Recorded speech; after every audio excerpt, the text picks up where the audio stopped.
ever wondered why the first 60 minutes of your day feel like a hidden battleground for your focus? Meet Alex, a 30-year-old creative soul living in a quiet, sun-kissed, minimalist apartment overlooking a lush city park. Every morning begins with a subtle choice, though most of us don't even realize we're making it until the day is half over. As the soft amber light filters through his sheer curtains, there is a profound silence that holds a world of untapped potential. This is the moment where neurobiology meets reality, where the brain is in its most plastic state, ready to be shaped. For Alex, today marks a turning point in his relationship with time. The psychology of morning habits isn't just about what you do, it's about the identity you are reinforcing the moment you open your eyes. Science suggests that our brainwaves transition from delta to theta and then alpha in these early moments, making us highly suggestible to our environment. Alex sits up slowly, feeling the cool air of the room, realizing that his first action will set a psychological anchor for the next 16 hours. If he starts with peace, he builds a foundation of control. If he starts with noise, he invites chaos into his subconscious mind. He stares at the dust motes dancing in the sunlight, feeling the weight of the day ahead. But then the conflict begins, a modern siren song that sits right on the nightstand. Alex's hand hovers over his smartphone, the device that promises connection, but often delivers a dopamine-fueled prison of reactivity. The psychological pull is immense. We are wired to seek out new information as a survival mechanism, but in the morning, this manifests as checking emails and social media. His fingers itch to unlock the screen, to see what he missed while he was asleep. This is the pave the way moment, where most people lose their agency before they've even brushed their teeth. He feels the tension between his desire for peace and his craving for stimulation. He gives in, just for a second, and the floodgates open wide. Suddenly, Alex isn't in his peaceful apartment anymore. He's in his boss's inbox, a friend's curated vacation, and a world of global crises. His cortisol levels begin to spike as his brain switches from a proactive creative mode to a reactive survival mode. The blue light from the screen suppresses any lingering melatonin, but it does so with a jolt that feels more like anxiety than energy. He scrolls mindlessly, his eyes darting back and forth, losing the connection to his physical surroundings. The golden hour is being tarnished by the digital noise of 1,000 other voices. The internal conflict reaches its peak as Alex realizes how small and agitated he feels after just 5 minutes of scrolling. He remembers the psychological principle that how we start is how we finish. By letting the world in too early, he has effectively told his subconscious that everyone else's priorities are more important than his own.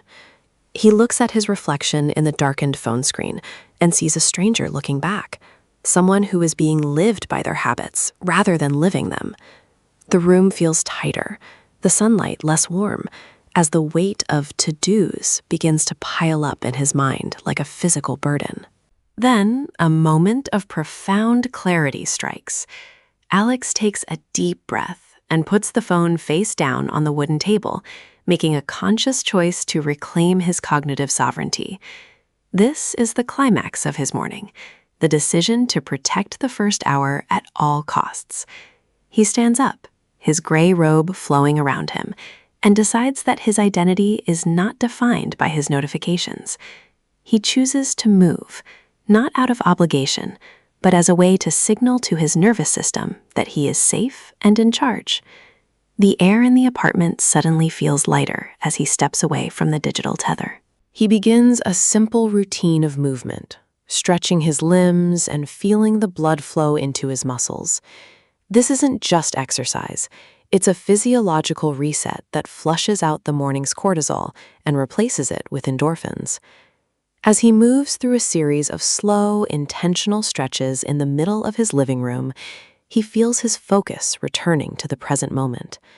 Psychology tells us that action precedes motivation, and by simply moving his body, Alex is convincing his mind that he is ready to face the world. He feels the texture of the wooden floor beneath his feet, grounding him in the here and now. Next comes the practice of reflection, the part where he shapes his inner narrative for the day. Alex sits at his small desk and opens a paper journal, the tactile feel of the pen against the page acting as an anchor for his thoughts.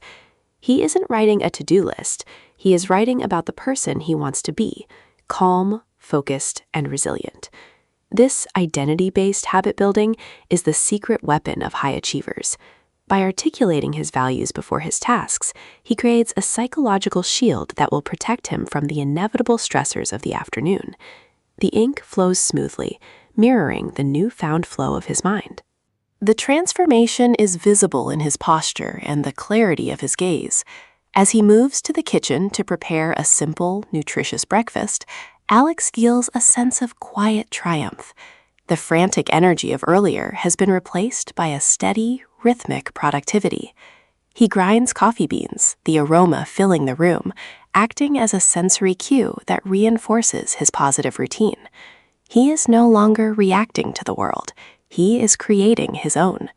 His brain is now primed for deep work, his focus sharpened by the absence of digital clutter. He is the architect of his own mental state. As he takes his first sip of coffee, looking out at the city park where people are beginning their busy commutes, he realizes the shield is complete. Protecting the first hour hasn't just made him more productive, it has changed his internal weather. He feels a sense of compassion for the version of himself that was trapped in the scroll just 30 minutes ago. This is the resolution of his journey, the understanding that habits are not just things we do, but the bricks we use to build the house of our character.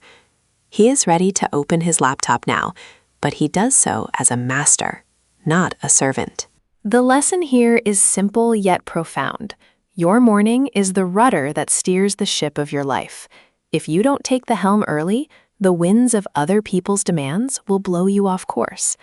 Psychology shows that protecting your first hour is an act of self-respect that compounds over time, leading to a life of intention rather than one of accident. Start small, leave the phone in another room, and give yourself the gift of silence. You are not just waking up, you are deciding who you are going to be today. Make that choice count, because your future self is depending on it. Thank you for joining Alex on this journey through the psychology of mornings.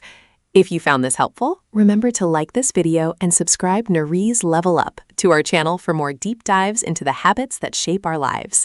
We'd love to hear from you in the comments. What is the one thing you'll change about your first hour tomorrow? Every big change starts with a single quiet morning.